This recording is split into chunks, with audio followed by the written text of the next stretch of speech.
Chodesh Tov lechaim tovim ulshalom, Baruch Hashem. Après 2 mois, où le Am Israël au complet s'est préparé, le mois de Elul, préparation de la Teshuvah. Rosh Hashanah, jour du jugement. Aseret Yemei Teshuvah, Yom Kippourim, suivi de Sukkot, cette fête extraordinaire, suivi de Hoshana Rabbah, Shmini Atzeret, et en Chutz La'aretz, Simchat Torah. Le jour où nous avons enfin terminé Baruch Hashem, le 5e livre de la Torah, et recommencer instantanément, Sefer Bereshit. Baruch Hashem, déjà cette semaine, nous sommes dans la paracha de Noach. Noach, ce personnage qui est controversé, d'un côté extraordinaire de l'autre, où la Torah va donner des compliments à Noach qu'elle n'a pas donné beaucoup sur beaucoup d'hommes. Noach Ish tzadik tamim haya bedorotav. Et Noach était un homme tzadik, tamim, complet. Haya bedorotav. Noach était dans ses générations. Et nous savons l'histoire de Noach. Dans la paracha de Noach, nous parlons principalement de 2 événements qui ont l'air complètement fous.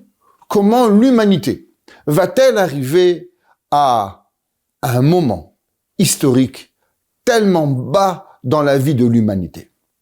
Le premier, le déluge. Les hommes et les animaux vont se mélanger, la verdure, tout va se mélanger, à un niveau qu'Akadosh Baruch Hu ne va pas avoir de choix que d'éradier toute l'humanité, les animaux, la verdure, la végétation. Akadosh Baruch Hu va devoir exterminer et détruire tout ce qui pouvait exister, et même venir chercher 3 tefachim, 30 cm de profondeur de la terre, où Akadosh Baruch Hu va entièrement détruire. Après le Maboul, Noach va sortir avec ses enfants, Shem, Ham et Yafet, et quelques années plus tard, nous avons Dor HaPalaga.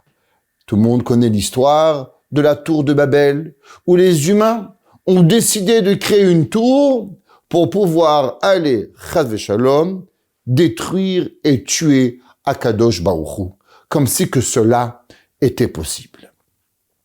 Revenons au début de la paracha, où ce verset qui parle de Noach, nous avons 2 lectures sur le même verset, totalement à l'opposé. Le verset nous dit « Noach ish tzadik tamim haya bedorotav ». Noach était un homme juste, complet, dans ses générations. Et dans le Talmud, il y a 2 lectures par rapport de Noach, à savoir pourquoi la Torah a précisé bedorotav, dans les générations. Qu'est-ce que ça veut dire ce mot bedorotav? Généralement, un homme, il est bon tout le temps. Pourquoi on a précisé que Noach était bon dans ses générations? La Gemara enseigne 2 lectures. La première pour nous dire que si Noach, malgré la débauche qu'il avait vue dans sa génération, malgré tout le méchant de personne, malgré toute l'absurdité que Noach a pu voir durant son époque, mais Noach a été capable de surmonter ce monde et d'être capable de rester un homme bien, un homme juste. Alors c'est sûr que s'il avait été dans une autre génération, au temps de Avraham Avinu, au temps de Matan Torah, au temps où il y aurait eu d'autres personnes comme lui, alors Noach aurait été lui aussi encore une plus grande personne. Et il y a une deuxième lecture. Chachamim nous disent qu'il y en a qui disent que Noach était seulement, comme nous disons souvent en français, au royaume des aveugles, le borgne roi. Ça veut dire que Noach était un homme bien comparé à la génération qu'il y avait autour de lui. Mais si Noach avait été au temps de Avraham Avinu, alors il n'aurait été comparé à rien du tout. Et Rashi nous ramène ces 2 explications. Et Rashi dit Yesh merabotenu. Il y a de nos maîtres chez Dorshim Lishvach qui vont enseigner en louange à Noach. Veyesh chez Dorshim Lignai. Et il y en a qui vont interpréter cela avec, malheureusement, un petit peu de honte envers Noach. Ceux qui vont faire attention au Rashi, ils vont voir que Rashi, malgré que la Gemara rapporte une discussion entre Rav et Shmuel, deux grands érudits, deux grands rachamim de la génération, Rashi va mentionner seulement Yesh merabotenu. Il y a de nos ancêtres et de nos maîtres à propos de l'enseignement qui parle que Noach était une personne extraordinaire, même dans la génération à venir. Mais quand Rashi mentionne la deuxième explication, que Noach était seulement une personne bien dans sa génération, mais dans les générations à venir, Noach n'aurait pas été une bonne personne, Rashi mentionne seulement Yesh Shedorshim. Rashi ne dit pas Yesh Merabotenu. Et Chachamim nous disent une leçon extraordinaire. Vous savez qu'il y a dans le peuple juif une mida qui est généralement la plus grande des midas qu'un homme doit avoir. C'est ce qu'on appelle la mida de voir chez l'autre le bien. Ce qu'on appelle souvent hakarat hatov, ce qu'on va appeler souvent les kav zechut, ce qu'on va appeler ayin tova. Il y a plusieurs façons de voir principalement cette mida, mais de toujours voir chez l'autre en face de nous, de voir le bien. Chachamim nous disent que Rashi nous a enseigné une leçon extraordinaire. Il y a deux maîtres. Un qui dit que Noach, il avait un potentiel extraordinaire, un homme merveilleux, peu importe où il vivait. Un autre disait que Noach était seulement bien dans sa génération, mais pas dans les générations à venir. Rashi nous enseigne Yesh merabotenu. Tu sais c'est qui ton maître? Celui qui va voir le bien chez tout le monde. Ceux qui vont apprendre Noach pas de la bonne façon, alors c'est vrai, ils sont un enseignement, mais ils sont pas Yesh merabotenu. Ils ne sont pas nos maîtres, parce que nos maîtres à nous, de qui nous voulons apprendre, seulement ceux qui nous apprennent à voir le bien chez chacun de nous. On peut se poser une question. Noach, l'époque noachite, l'époque du Maboul, est seulement 1600 ans après la création du monde. Adam Arishon avait vécu dans le Gan Eden. Adam Arishon avait vu Akadosh Baruch Hu. Adam Arishon avait vu des anges. Adam Arishon était un homme, avant d'avoir eu le Yetzer Hara, un homme qui a vécu dans une façon d'être un homme que aucun être humain ne pourra jamais savoir ce que ça veut dire. Le Zohar nous enseigne que Adam Arishon est venu voir Rabbi Shimon ben Yochai. Et il lui a dit, Rabbi Shimon ben Yochai, je t'en supplie, ne parle pas de la faute de Adam Arishon, parce que les humains ne peuvent comprendre quelle est la faute de Adam Arishon. Chaque humain a été créé après la faute d'Adam Arishon, après qu'il a eu connu le Yetzer Tov et le Yetzer Hara. Mais moi, j'ai fauté sans avoir de Yetzer Hara, à cause que Adam Arishon n'avait pas encore ingurgité le fruit, le Etz Hadat. Donc la faute d'Adam Arishon est à un niveau que l'humain ne peut comprendre. Je t'en supplie, Rabbi Shimon bar Yochai, ne publie pas les concepts du Zohar qui parleront du bien et du mal, de la faute et du tikkun, ce que l'homme ne pourrait même pas comprendre. Un homme extraordinaire. Un homme qui va avoir des enfants. Ces enfants vont connaître Noach. Noach va connaître les enfants de Adam Arishon. Beaucoup de personnes, à l'époque, vivaient 700 ans, 800 ans. Mathusalem, 969 ans. Methuselah avait connu lui-même, il avait connu Caïn, avait connu Hevel, avait connu Chet. Comment c'est possible que des hommes qui ont connu d'autres personnes tellement extraordinaires vont pas être capables d'enseigner à l'humanité les bonnes façons de vivre, les manières, Akadosh Baruch Hu, un minimum de vie qu'on pourrait appeler aujourd'hui de l'éthique sociale. Le monde va se remplir de vols. Vatimale haaretz chamas. On pourrait dire, ok, 1600 ans, c'est beaucoup. Allons voir qu'est-ce qui va se passer en 300 ans. Noach va sortir de la Teva 300 ans plus tard. Il va y avoir, ni plus ni moins, la tour de Babel. Des gens qui vont vouloir venir, chas v'shalom, et penser qu'on pouvait tuer Dieu. Et créer une tour, où que dans cette tour, la tête arriverait au ciel, et on pourrait aller et tuer Akadosh Baruch Hu.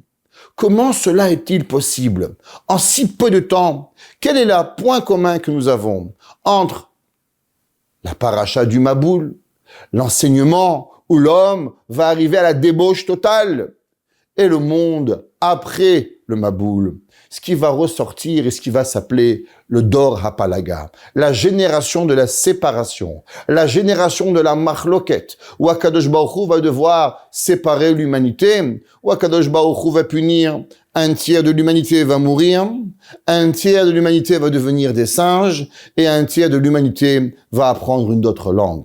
Dans le Midrash, il est raconté ainsi dans le Zohar que c'est pas l'homme qui descend du singe, mais plutôt le singe qui descend de l'homme. Que Akadosh Baruch Hu va punir un tiers de la population mondiale de l'époque et va les rendre des singes. Quel est le point commun que la Torah les a mis dans la même paracha à propos de la paracha de Noach de cette semaine? Souvent, on se pose une question. On vient de finir les fêtes. Notre cœur, il bout envers Akadosh Baruch Hu. Baruch Hashem, des fêtes extraordinaires, qui n'a pas dansé avec la Torah, qui n'a pas chanté avec la Torah, qui n'a pas pris la Torah dans ses mains et a demandé pardon à Kadosh Baruch Hu, maître du ciel. Durant le mois de avril, mai, juin, juillet, août, j'ai fait. Maintenant, un créateur du ciel. Et je te demande pardon. Les gens les plus loin viennent le jour du Yom Kippourim avec écouter le shofar, faire teshuva, à Kol Nidre, à Neila, à Moussaf, écoutez le Kohen Gadol, le Chazan, mentionner le service que le Kohen Gadol faisait dans le Saint des Saints, se prosterner et dire Baruch, Shem, Kevod, Malchuto, Leolam Vaed, Akadosh Baruch Hu éternel, tu es le plus grand du monde. Que se passe-t-il qu'après quelques semaines, souvent on rentre notre vie de tous les jours, notre train-train quotidien, notre PTT, petit travail tranquille. Et on avance, et on continue, et doucement, on se réveille, et déjà on est le mois de Elul prochain. Et on a encore une fois fauté. On a encore une fois pas pensé à tous les pardons qu'on a demandé à Kadosh Baruch Hu. Qu'est-ce qui se passe? Rabbeinu Bechaye Ibn Pekuda, dans le Sefer Chovot Alevavot, il nous enseigne et il nous dit, vous savez pourquoi l'homme y faute? L'homme y faute parce qu'il oublie de réfléchir et de penser à la grandeur de l'Éternel. L'homme, il mange, l'homme, il boit, l'homme, il dort, l'homme, il fait, l'homme, il travaille. Et malheureusement, plus l'homme, il a, et plus l'homme, il va avancer dans sa vie de tous les jours, et il oublie de penser à Akadosh Baruch Hu. Prenez un exemple. Vous avez un ami que vous connaissez, un jour vous attendez l'autobus, et il vient, et il passe devant vous, et il vous dit, tu sais, David, Daniel, Geneviève, Sabrina, Yochevet, Rachel, tu veux venir, et il vous prend en voiture, et il vous amène jusqu'à en bas de votre maison. Pendant une semaine, vous allez dire à votre époux, à votre épouse ou à vos enfants, tu sais, mon copain, il est venu, et il m'a pris dans la voiture, et merci, et merci, et merci. Et des fois, on pourra le remercier pendant une semaine, pendant un mois. On pourra des fois peut-être, même sans rappeler des années entières, du service qu'il nous a donné. Et Baruch Hashem.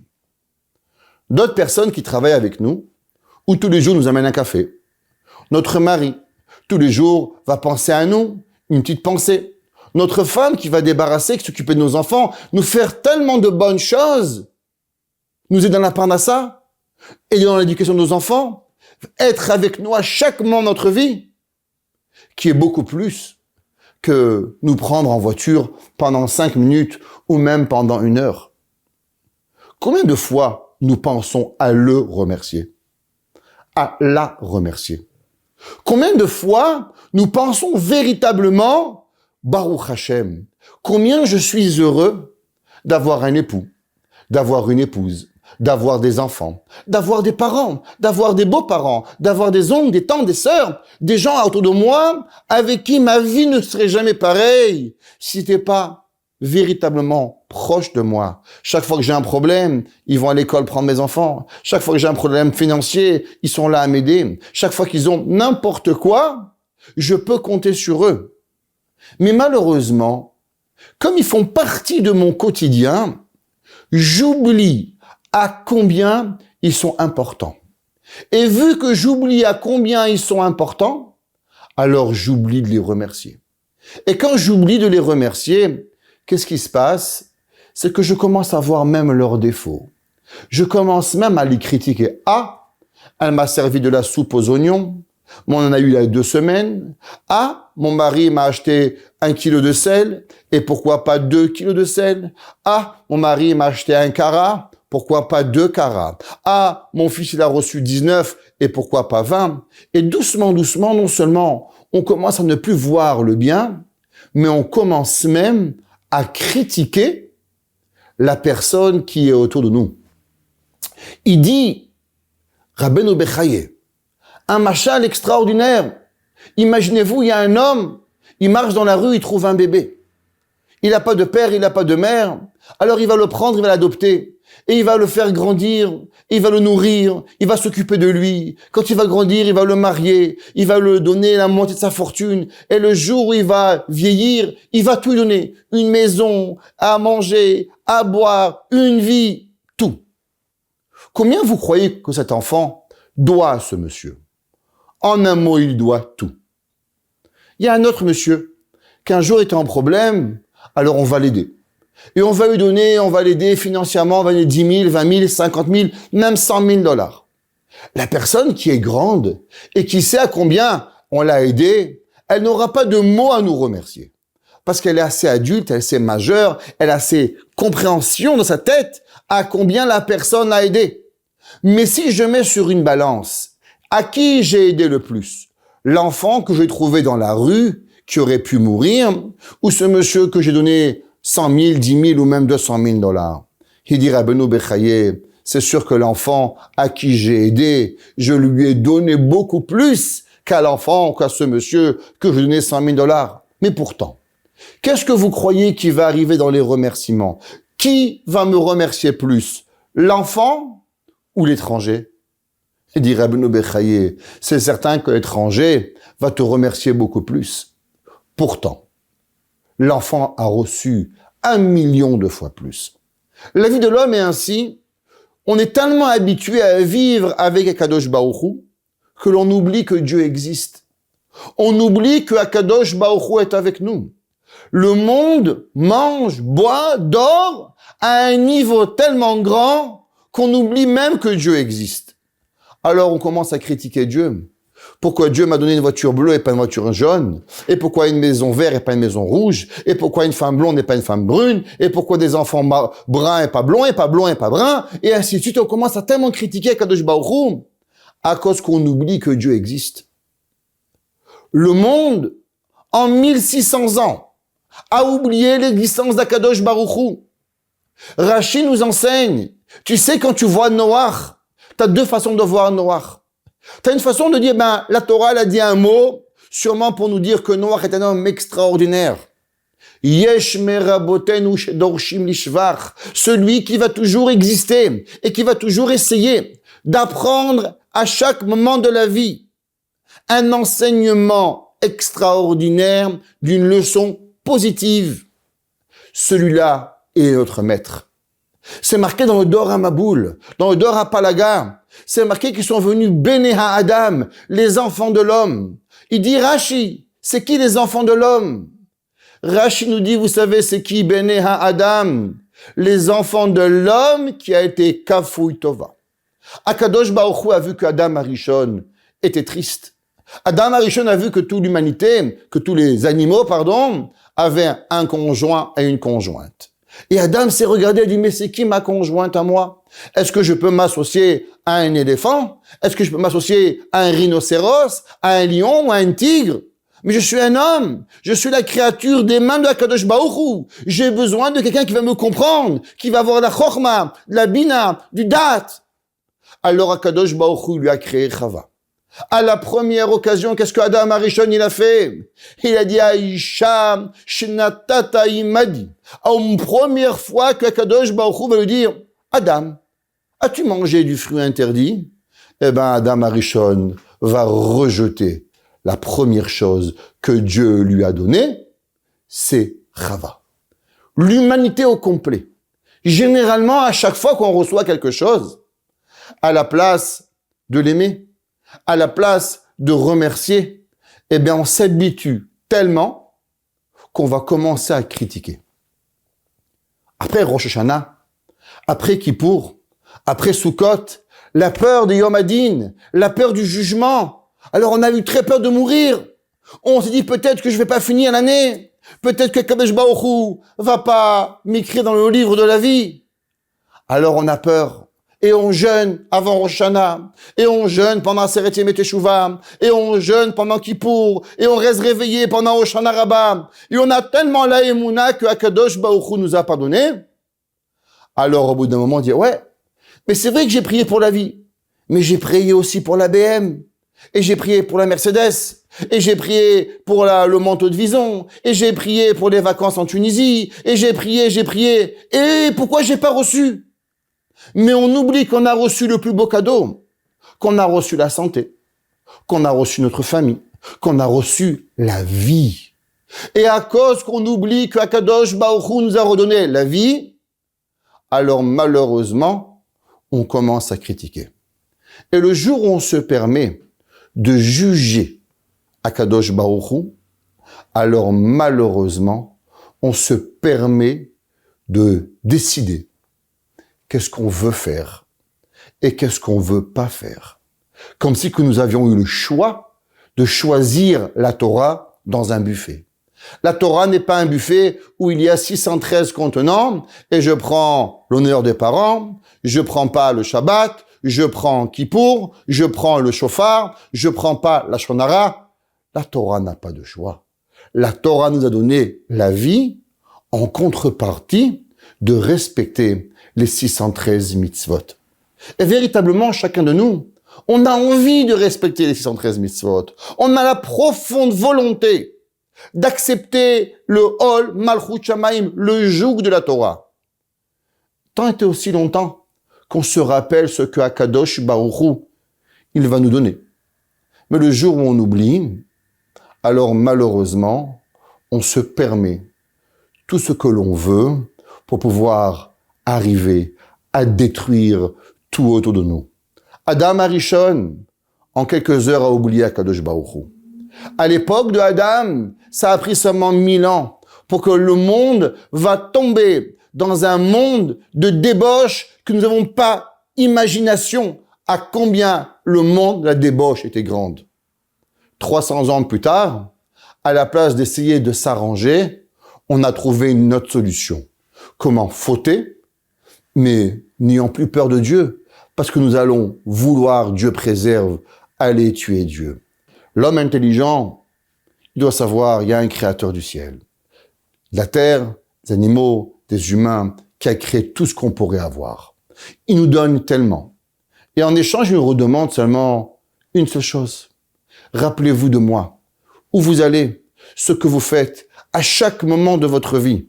Si une personne se rappelle à combien Kadosh Baruch Hu lui donne, alors il ne peut pas arriver à fauter. C'est pas pour rien que tous les matins quand vous vous réveillez, intéressant, à la place de faire une bracha, qu'est-ce que vous dites? Modé Ani, je te remercie l'Éternel. Pourquoi on commence notre journée avec Modé Ani? La réponse, elle est simple. Parce que si tu commences avec Modé Ani et que tu sais que tu as quelqu'un à remercier, alors automatiquement ta journée, elle va être différente. Les humains, pendant des millénaires, ont pensé que l'humanité leur devait. Il y a des gens, ils pensent que leurs femmes, leurs maris, leurs enfants, leurs patrons, tout le monde leur doit tout. Et plus vous pensez que l'humanité vous doit, plus vous allez être en demande de Akadosh Baruch Hu, et moins vous allez donner de vous-même.